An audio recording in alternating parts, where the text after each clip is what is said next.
Ka një forcë në këtë botë që nuk njeh kufi i as frikë. Një forcë e gatshme të digjet vetë që tjetri të ketë dritë.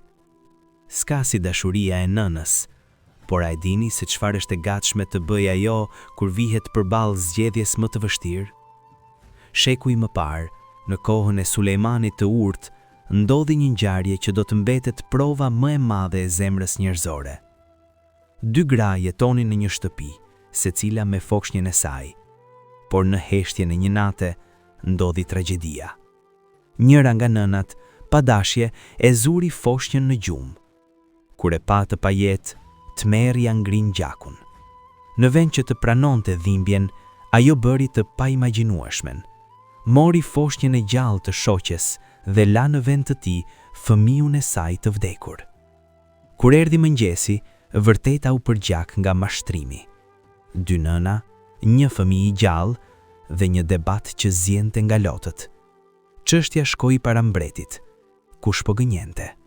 Pa dëshmitare, pa prova, të dyja bërtisnin, ky fëmijë është i imi. Atëherë, Sulejmani mori një vendim që tmerroi gjithëkënd.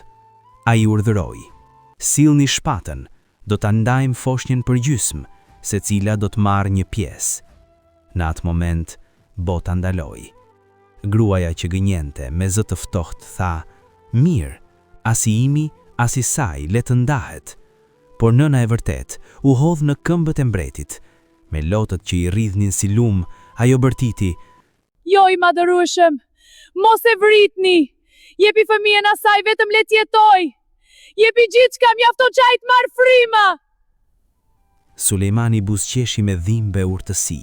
"Kthejani foshnjën kësaj gruaje, sepse kjo është nëna e vërtet. Vetëm një nënë e vërtet pranon ta falë fëmijën, që ai të jetoj." Ai e gjeti atë që kërkonte, sepse një nënë e vërtet preferon ta shohë fëmijën në krahët e një tjetre, sesa ta shohë të lënduar. Vëlla e motër, drejtësia kërkon zemër, jo vetëm sy. Mund të mashtrosh botën, por kur nuk mund të imitosh dridhjen e shpirtit të një nëne që sakrifikon veten për fëmijën e saj. S'ka si dashuria e nënës. Çmojeni sa herë që e keni pranë.